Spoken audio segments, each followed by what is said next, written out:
So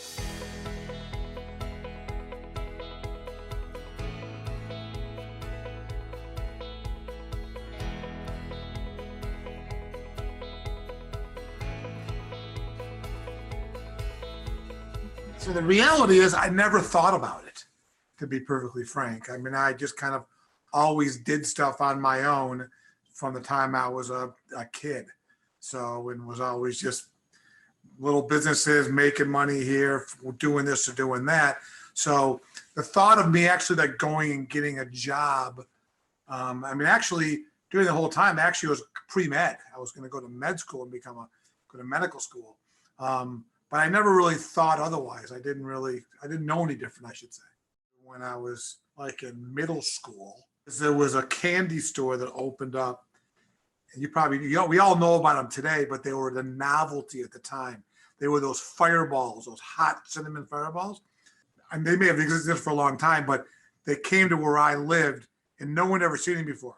So I used to ride my bike to the store and buy a bag of them and sell them for a quarter.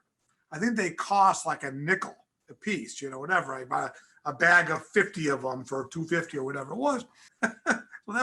And then I was also, I became a potter pretty early too. And so I would like make stuff and sell it. And then I got to the point where I was making it and selling it to stores and they would, sell them. And people would commission me to do stuff.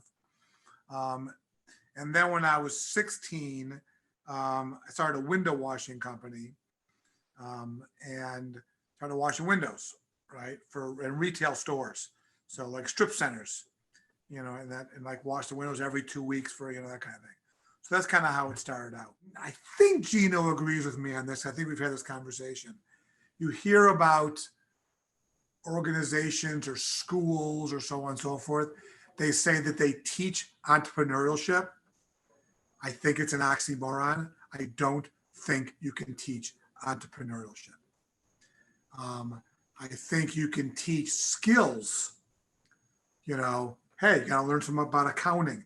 You want to learn some management skills so you can manage better, some techniques, things like that Gino teach. Here's some tools that you can use, that we have found to be very effective. But teaching entrepreneurship, I believe that you are born cursed with it or you're not cursed with it.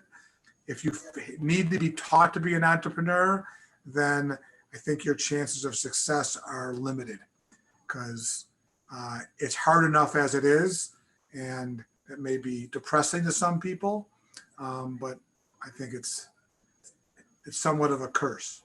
Because I think that's why LEAP was to discover whether you are.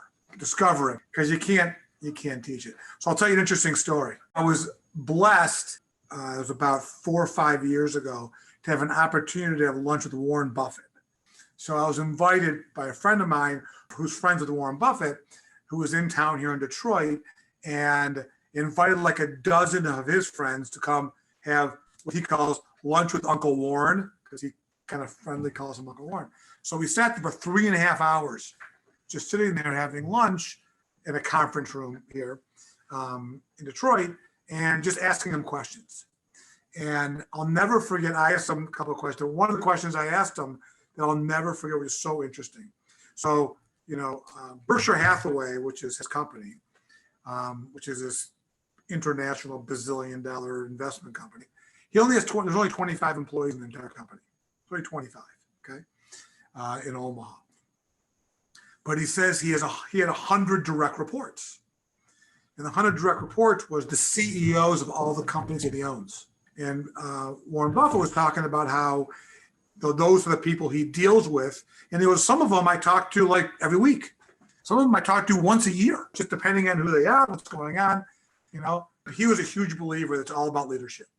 That when he bought a company, there's two things. Number one, he had to understand the business, and it was all about the leadership. And typically, whatever the one person is, the man or the woman that sits at the top, that is the person who really is the most important person when it comes to investing in the potential success of a business.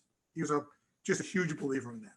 So he was talking about that. So I asked him, I said, I don't call him Uncle Warren, I called him Mr. Buffett. I go, Mr. Buffett, okay, so these 100 people, What would you say is the common thread? What would you say is just, if there was something that you would say is the thing that ties them all together, why you believe that they've been successful, so on and so forth? So he goes, let's first talk about what it's not.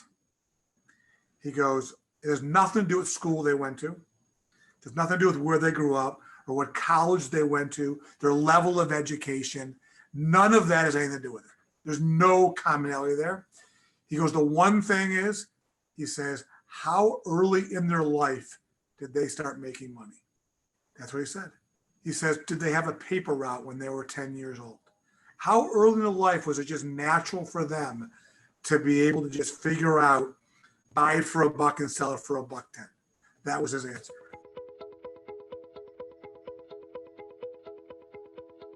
I'm in the commercial construction, real estate, development, investment, related businesses and services. So I was in the cleaning business and the window washing business for, from the time I was 16 till I was 27, 28, right? And that was my thing. And I thought I was going to grow and grow and grow it, but I ended up learning to hate it. I actually hated the business. I graduated in 85. Right after I graduated, I started buying student rental properties in Ann Arbor. And I managed them. I was kind of everything, it was right after college. And I, renovate the kitchen and, so on. So I was the maintenance guy.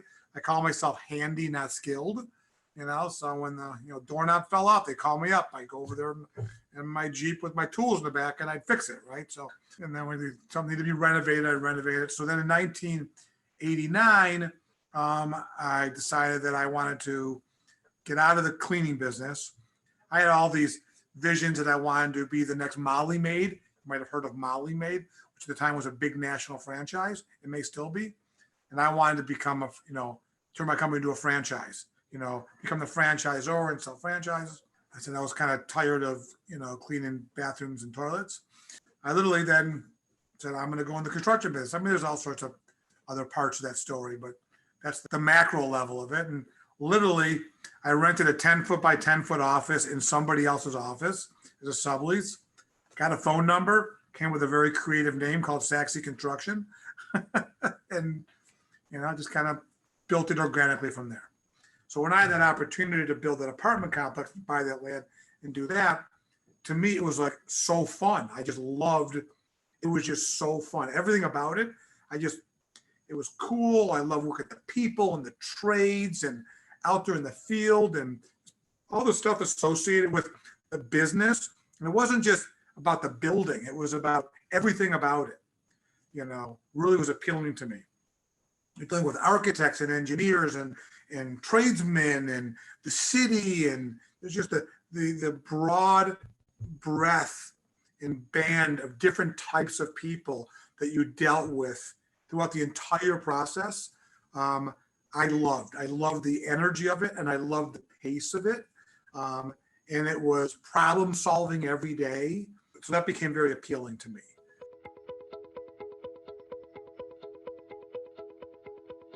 Phone calls. Literally, I remember first of all, I got a $25,000 line of credit at the bank. And the first 30 days, it was all, I used it all, right? So by the time I had to put a deposit down, whatever it was, $500 for the rent and pay a month's rent. And then I remember I went and bought some furniture and get business cards and, just stuff. Maybe it was a month, but maybe it was 3 months or 4 months. And I literally just sat there on the phone. I literally would just call anybody and everybody I knew, and if, hey, you don't have anything built, blah, blah, blah, if not, who should I call? I started just calling architects, hi, I'm Ty.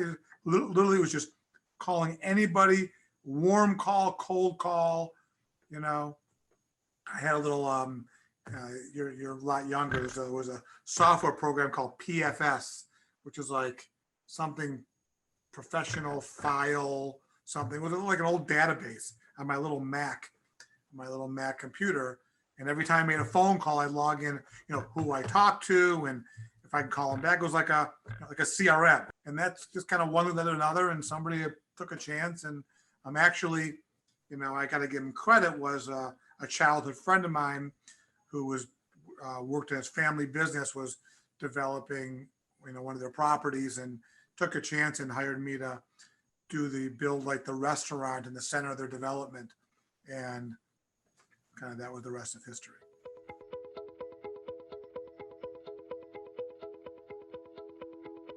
The entire job had to be done at night. So I was literally working like 22 hours a day, which I was used to. So it really wasn't that difficult for me. So because I would, be in the office all day, making phone calls, trying to bid on jobs and get stuff together. And we couldn't start work until 10 o'clock at night. We got to work from 10 until 6 a.m. and then clean up, blah, blah, blah. And the place where we were working, opened up at 10 o'clock in the morning. So every night. So I was there almost every night, most of the night, or, I'd either leave earlier in the morning and then get a couple hours sleep, or, sleep a couple hours before and go there late, So, and that went on for 9 months, 8 months. My fear is really a basic one. It's just fear of failure, right? And fear of failure is the ultimate motivator. So that's kind of starting out was that, but I got to tell you, I didn't really have fear. I know that sounds like really weird because I didn't know any different. My naivete about it was probably my greatest strength because I just didn't think about anything else. I just did the work. And, I always say that everything we do here in this entire company, every decision, every process, everything came from somebody. It didn't come from me, right? Somebody said, oh, why don't we try that? Like, oh my God, that's a great idea. Or, somebody experienced something, or, it all just kind of evolved. So I say my only role was to create an environment of change and inclusivity, so that if people have ideas that we can actually do them. Because it's not like I worked at another construction company and said, okay, I'm going to go start my own company now. So I'm going to take what I learned and go apply it. I didn't know. I never worked in another construction company. I had no idea how anybody did anything. No clue. So that's kind of how it all happened.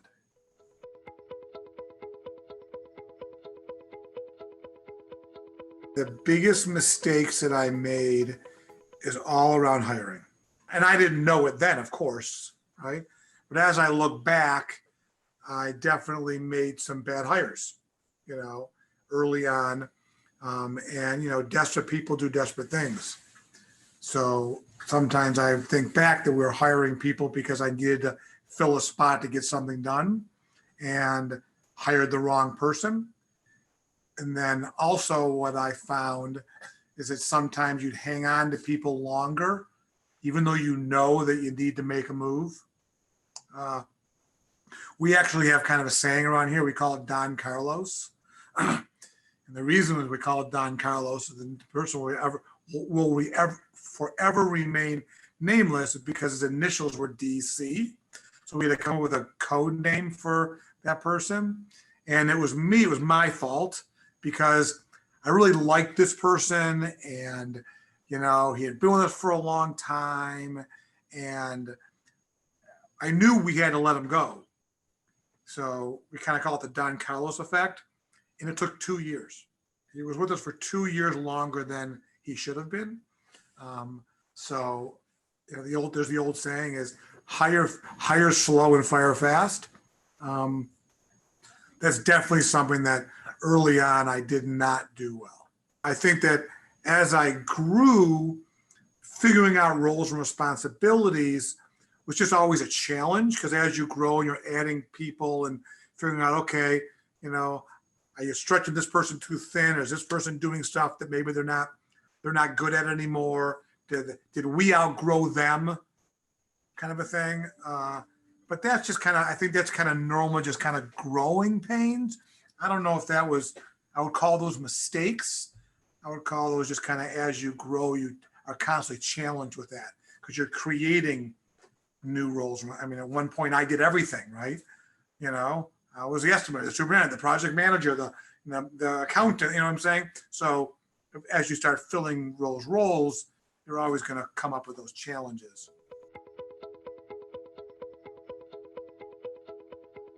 You are talking to the luckiest person on Earth. I can't speak for other planets. There might be luckier people on other planets, but on this planet, there's nobody luckier than I. I did not have a mentor. I had three mentors, and then I'm going to add a fourth who you know well. Okay. Well, one of them was a very close friend of my father's. Okay. His name was Bob Schechter, who was just a guy I would go to. He was so smart. He passed away actually about 10 years ago, 10 years ago. But just one of the wisest guys. So he was a mentor to me, phenomenal man. Another was a guy named Ron Sharfus. So when I was 26, before I started my construction company, I had an opportunity to build an apartment complex in Ann Arbor while I sold my cleaning companies. And that's really what got me into the construction business. So I bought the land, blah, blah, blah, and built this apartment complex. And I hired a superintendent who I became his assistant superintendent. And he worked for me, but I ended up working for him because I was learning. But the reason I bring that up is I got introduced to a guy named Ron Sharfus, who ended up being our investor. Okay. And him and I hit it off, and he really invested in a 26-year-old kid who had no idea what he was doing. And he became even more than a mentor, almost like a second father to me. My father passed away while I was in college. And and I'm not exaggerating, plus or minus for 15 years, he called me every single day, every day. Checking in. It was unbelievable. I get emotional when I talk about him. So he was amazing. And then another one was a guy named Neil Zelenko, who actually was my accountant. So right after I graduated college, I needed an accountant. So I called up Bob Schechter, who I just mentioned to you, who was one of my, childhood family, father's friend. And I said, I need an accountant. And he says, call a guy named Neil Zelenko. So, okay, great. So I've never met him before. So he comes to my little window washing office, and I interview him and two other accountant names that I got. Each one of them gave me a quote, and two of them were going to do my tax returns. We're going to charge you $500. Neil Zelenko was $900. I said, I'm hiring you, Neil. So I hired Neil because I just hit it off with him. I just thought he was really smart and so on and so forth. Long story short, he became way more than my accountant. Literally became a mentor, advisor. To this day, last week I called him. I mean, Neil's got to be in his mid-70s now. I'm working on this situation about buying another business, so on and so forth. Neil, let me know what's going on here. I need your thoughts. Let me send you stuff, so, I still just rely, and he's long since retired. But, so there's Neil, who was amazing. And then my fourth one is a guy you know very well, which is Gino. So Gino was a huge impact, huge influence on me, taught me a ton. And to this day, I still meet and talk to Gino on a regular basis and love his input and so on and so forth. So Gino's been a very, very, very influential person. So I say I'm the luckiest guy in the world because I really got four.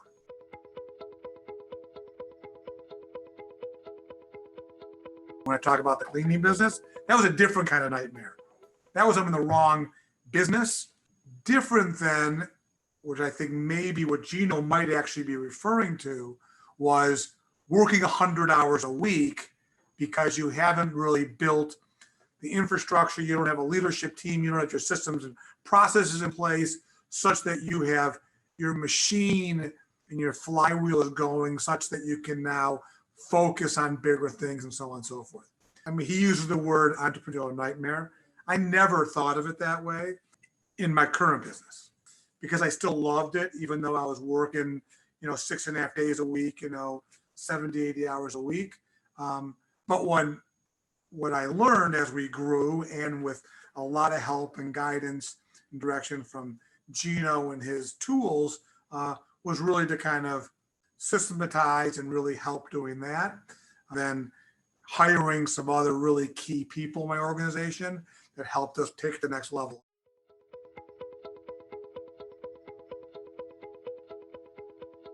I kind of selfishly think that I've always lived the entrepreneurial dream, but using Gino's definition, okay, I'm living it now.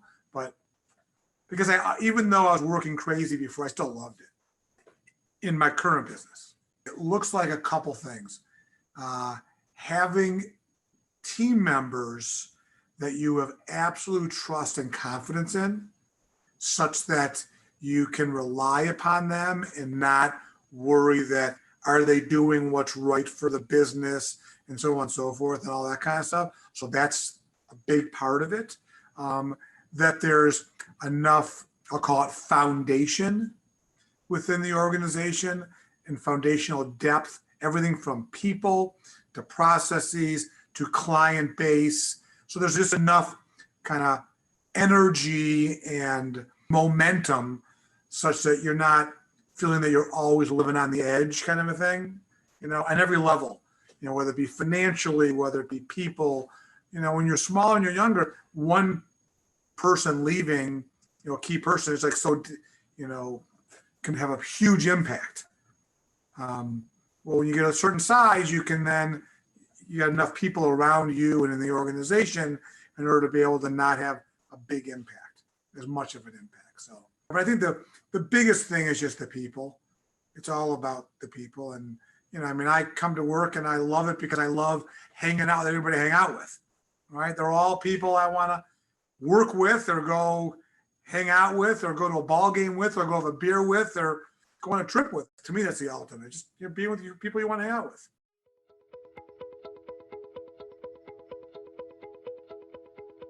I've never been comfortable, or nothing's ever changed. It's interesting. I didn't have a goal of financial success. People talk about vision. I had a vision, but the vision was not, okay, I want to make X number of dollars or have a company that does revenue of this. It really wasn't until Gino I didn't have a freaking plan, right? So, I started working with Gino in 2003, right? Yeah, 2003. So I always say, I knew Gino before, he was Gino. So we've been in business for, 12 years. I never had a plan. I didn't have a VTO, right? Didn't have a 1-year plan or a 3-year plan or a 10-year. So I always say that it was all done by brute force, and I just say, a few nincompoops, we figured it out every day and took chances and made a lot of mistakes and listen,